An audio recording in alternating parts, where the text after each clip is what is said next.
Oi pessoal, hoje eu vou fazer uma entrevista com o cirurgião plástico Guilherme Mendes e ele vai falar um pouquinho sobre implante de silicone e lipo. Vai ser bem interessante. Olá doutor, que prazer tê-lo aqui com a gente.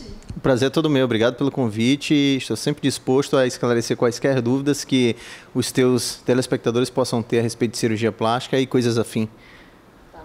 Doutor, quais são os tipos de implante de mama no mercado hoje? Bem, a gente tem, dependendo da cobertura dos implantes e do formato do implante, alguns tipos de implantes como nós temos aqui para mostrar. Por exemplo, nós temos implantes com cobertura de poliuretano, que é essa camada de espuma, e temos implantes texturizados, tá? Que não tem essa camada de espuma. E quanto aos formatos, a gente tem perfis anatômicos, vocês podem ver que eles são um pouquinho mais caídos, cônicos, que parece uma piramidezinha, e o perfil redondo. E dentre esses a gente tem baixo, moderado, alto e extra alto. A indicação varia muito de paciente para paciente, mas varia principalmente de acordo com a formação do cirurgião que ela procura. Então tem cirurgiões que preferem implantes de poliuretano, tem cirurgiões que preferem implantes texturizados, apesar dos índices de contratura capsular serem muito próximos um do outro. Então vai mais mesmo da rotina de cada cirurgião e da experiência dele. Sim, doutor. E o procedimento? Bem, o procedimento é relativamente tranquilo.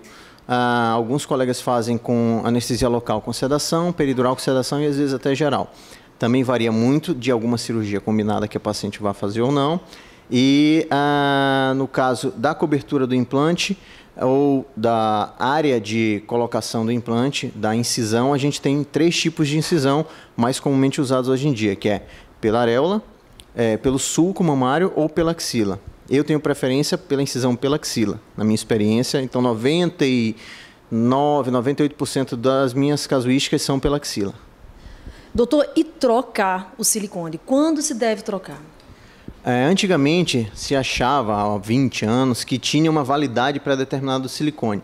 Hoje em dia, isso não existe mais. Então, os fabricantes, inclusive, fazem questão de dizer que seus implantes têm garantia vitalícia. Então, se você tem algum problema por ruptura, contratura... Só quando tiver algum problema, então? Sim, sim. Só quando tiver algum problema. Nós temos pacientes com mais de 15 anos com implantes sem nenhum problema e pode continuar a vida normal. O que a gente recomenda é não submeta a fazer uma mamografia, porque a mamografia vai contrair aquele implante e vai contrair a cápsula, vai apertar. E isso pode fazer um traumatismo que posteriormente pode dar uma contratura capsular. E amamentar? Uma mulher que coloca o silicone, depois ela pode amamentar normalmente? Tranquilamente. O silicone ele tem pela localização de onde ele pode ser colocado ou por baixo da glândula, ou por baixo da fáscia do músculo, ou ainda por baixo do músculo. Todos eles são abaixo da glândula, então teoricamente não haveria nenhum problema para amamentar.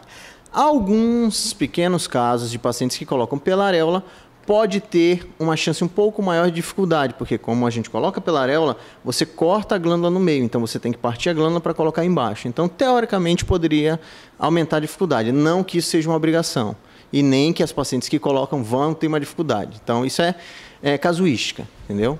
E atividade física, quando que pode fazer depois da cirurgia? Qual tempo? Dependendo da rotina de cada cirurgião, ele libera com 21 dias, com 1 mês... Depende do caso da paciente também. Se eu fiz uma paciente, fiz o implante pela axila, que para mim é excelente, recuperação é muito rápida também. Se eu fiz o implante, não sangrou, foi muito tranquilo, normalmente com 3 semanas eu estou liberando a paciente para começar a atividade física, devagar, e aí ela vai aumentando aos poucos a performance. E, dependendo do caso, lógico, a gente avalia, mas a média é 21 dias, por aí. E a anestesia, doutor? Como eu falei, a anestesia pode ser geral, pode ser peridural com sedação ou até anestesia local com sedação. Quando eu voltei para São Luís, eu ainda tinha muito da minha rotina do Rio de Janeiro de fazer com local e sedação. Mas você vê que tem uma paciente que se incomoda um pouco, que ainda reclama um pouquinho de dor, então eu quero que é mais cômodo para o paciente também. Então eu gosto que minha paciente entre no centro cirúrgico, não lembre da anestesia e sai dizendo, já acabou? Então ela nem sabe que acabou a cirurgia, nem sabe, já acabou, já começou. Não, já acabou, você já está indo para o quarto. Então essa é a melhor anestesia para mim. Então os meus anestesistas são muito bons, o pessoal que trabalha comigo é muito competente, então normalmente meus pacientes nem se lembram da anestesia. Isso é que é o legal da cirurgia. Uma dúvida, doutor, porque hoje tem muitas meninas querendo botar implante de mama, né?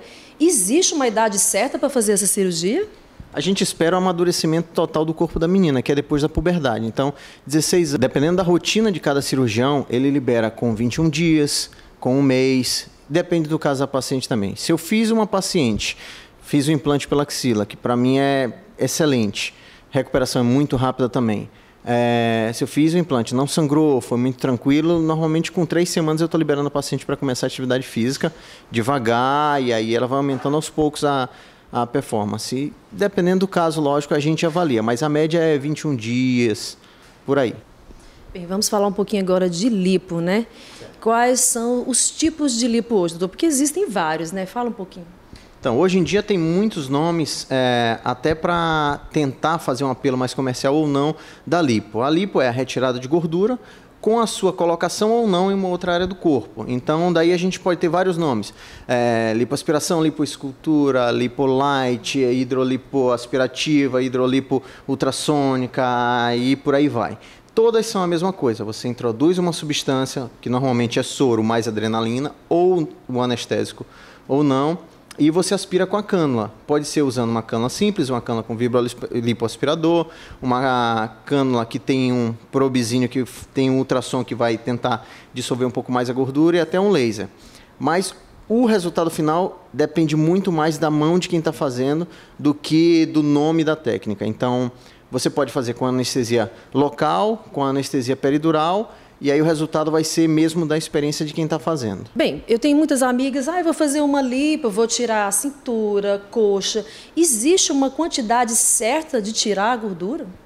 Existe um limite de 7% do peso corporal de cada paciente. Então, uma paciente de 70 quilos em média, seria praticamente uns 5 litros total de volume aspirado. Então, a gente nem chega a isso, a gente chega um pouquinho menos. Mas, lógico, se começa a sangrar um pouquinho mais, a gente tem que ter uma parcimônia de não ser muito agressivo. Entendeu? Mas as nossas lipos sangram muito pouco. Doutor, o Brasil fica em segundo lugar em cirurgia plástica depois dos Estados Unidos. Fala um pouquinho pra gente. Então, Ciene, os Estados Unidos está em número 1 de cirurgias plásticas porque, em termos absolutos, eles contabilizam como cirurgias plásticas todas as cirurgias reparadoras, tanto de mão quanto todas as outras reconstrutivas. Em termos de cirurgias mais de cunho estético, o Brasil fica em número 1. Isso prova duas coisas. Mostra a qualidade de formação do nosso cirurgião plástico no Brasil e a importância que o Brasil tem no cenário mundial na cirurgia plástica. Então, temos muitos pacientes, inclusive, nós temos pacientes que vêm dos Estados Unidos, da Europa, para operar com a gente. Depois viajam, depois de algum tempo viajam. Aproveitam e fazem um turismo em São Luís e viajam. Doutor, e aumenta a autoestima da mulher, né? Com certeza, aumenta a autoestima da mulher, aumenta o relacionamento dela com a família e o marido agradece também, ou o namorado, muito. Isso é verdade, gente. Eu já fiz cirurgia plástica e realmente melhora, né? A autoestima é muito bom. Bem, doutor, para finalizar, dá uma dica para quem quer fazer uma cirurgia plástica.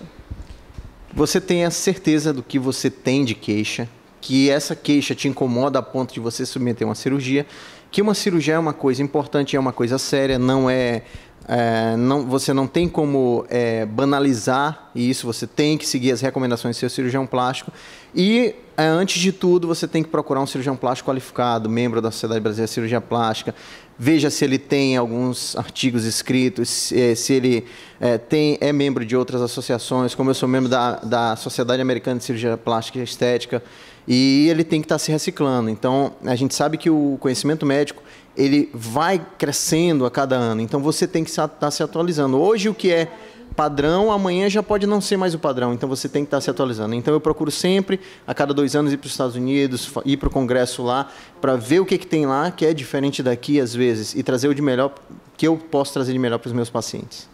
Tá certo, doutor, eu adorei a entrevista, muito obrigada pela tua presença no CN na TV. Agradeço a você e nós estamos sempre de portas abertas quando você quiser qualquer dúvida, qualquer esclarecimento para os seus telespectadores. Agradeço também a oportunidade de estar aqui, falar um pouquinho da cirurgia plástica.